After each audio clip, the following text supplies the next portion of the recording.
ಕರಾವಳಿಯ ತುಳುನಾಡಿನಲ್ಲಿ ದೈವಾರಾಧನೆಗೆ ತನ್ನದೇ ಆದ ಮಹತ್ವವಿದೆ. ದೈವಾರಾಧನೆ ಬಗ್ಗೆ ಕರಾವಳಿಯ ಜನರಿಗೆ ನಂಬಿಕೆ ಜಾಸ್ತಿ. ಹೀಗಾಗಿ ಪ್ರತಿ ವರ್ಷ ದಕ್ಷಿಣ ಕನ್ನಡ ಜಿಲ್ಲೆಯಲ್ಲಿ ಹೆಚ್ಚಾಗಿ ದೈವಗಳ ನೇಮೋತ್ಸವ, ಕೋಲೋತ್ಸವ ಸೇವೆಗಳು ನಡೆಯುತ್ತೆ. ಇದೀಗ ತುಳುನಾಡಲ್ಲಿ ವಿಶೇಷ ದೈವಾರಾಧನೆಯೊಂದು ನಡೆಯಿತು. ಹೌದು, ದಕ್ಷಿಣ ಕನ್ನಡ ಜಿಲ್ಲೆಯ ಬೆಳ್ತಂಗಡಿ ತಾಲೂಕಿನ ವೇಣೂರು ಸಮೀಪದಲ್ಲಿರುವ ಬರ್ಕಜೆ ದುರ್ಗಾ ಪರಮೇಶ್ವರಿ ದೇವಸ್ಥಾನದಲ್ಲಿ ಏಕಕಾಲದಲ್ಲೇ 9 ಗುಳಿಗನಿಗೆ ಗಗ್ಗರ ಸೇವೆ ನಡೆಯಿತು. ಇದೊಂದು ವಿಶೇಷ ಕಾರ್ಯಕ್ರಮವಾಗಿತ್ತು.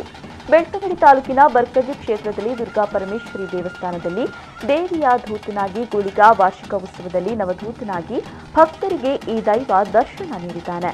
ಸುಮಾರು 9 ಗುಳಿಗನಿಗೆ ಗಗ್ಗರ ಸೇವೆ ಈ ವೇಳೆ ನಡೆಯಿತು. ಗಗ್ಗರ ಸೇವೆಯ ಸಂದರ್ಭದಲ್ಲಿ ಬರೋಬ್ಬರಿ 9 ಗುಳಿಗನ ಅಬ್ಬರ ನೋಡಿ ಭಕ್ತರು ಅಚ್ಚರಿ ವ್ಯಕ್ತಪಡಿಸಿದ್ರು. ಬರ್ಕಜೆ ಶ್ರೀ ದುರ್ಗಾ ಪರಮೇಶ್ವರಿ ಕ್ಷೇತ್ರದಲ್ಲಿ ತುಳುನಾಡಿನಲ್ಲಿ ಇದೇ ಮೊದಲ ಬಾರಿಗೆ ಗುಳಿಗನ ದರ್ಶನ, ಗಗ್ಗರ ಸೇವೆ ನಡೆಯಿತು.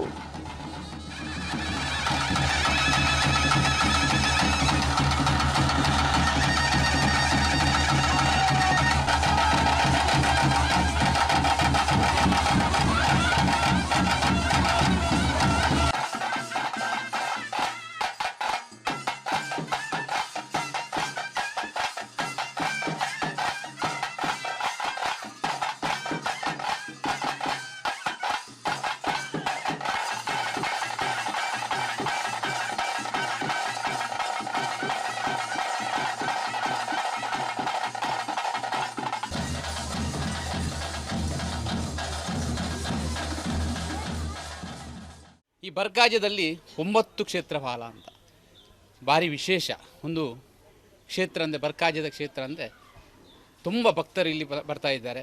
ಈ ಕ್ಷೇತ್ರದಲ್ಲಿ ಒಂದು ಕಲೆಯ ಕಾರ್ಮಿಕ ಆ ದುರ್ಗಾ ಪರಮೇಶ್ವರಿ ಅವರು ಆಗಲಿ, ಹಾಗೆ ಈ ಕ್ಷೇತ್ರದಲ್ಲಿದ್ದಂಥ ಗುಳಿಗ, ಈ ಕ್ಷೇತ್ರದಲ್ಲಿಂದು ಕಲೆಯ ಕಾರ್ಮಿಕ ಉಂಟು. ಆ ಕಲೆಯ ಕಾರ್ಮಿಕದಿಂದ ಈ ಕ್ಷೇತ್ರಕ್ಕೆ ಬಂದು ಯಾವುದೇ ಒಂದು ಕಷ್ಟ ಅಂತ ಬಂದರೆ ಆ ಕಷ್ಟ ಎಲ್ಲ ಪರಿಹಾರ ಮಾಡಿ ಅವರದು ಒಂದು ಇಷ್ಟಾರ್ಥದ ದಾರಿಯನ್ನು ತೋರಿಸ್ತಾರೆ ಎಂಬ ಧೈರ್ಯದಿಂದ ಈ ಒಂದು ಕ್ಷೇತ್ರಕ್ಕೆ ಬಂದು ಆ ಉಳ್ಳಾಲ್ದಿಯ ಕ್ಷೇತ್ರಕ್ಕೆ ಬಂದು ಆ ಸಾವಿರಾರು ಭಕ್ತರು ಈ ಮನೆಗೆ ಬರ್ತಾರೆ. ಬಂದು ಕಷ್ಟ ಎಲ್ಲ ಪರಿಹಾರ ಆಗಿದೆ ಅಂತ ಕ್ಷೇತ್ರದಲ್ಲಿದ್ದಂಥ ಧರ್ಮದರ ಕ್ಷೇತ್ರ ಹಲವಾರು ಭಕ್ತರು ಬಂದು ಹೇಳಿದ್ದಾರೆ. ಹಾಗಾಗಿ ನಮಗೆ ಸಹ ಈ ಒಂದು ಕ್ಷೇತ್ರಕ್ಕೆ ಬರುವಾಗ ಭಾರಿ ಒಂದು ಭಯ ಭಕ್ತಿ. ಕ್ಷೇತ್ರದಲ್ಲಿ ಕಲೆಯ ಕಾರ್ಮಿಕ ಇದ್ದಂಥ ಒಂದು ಕ್ಷೇತ್ರ.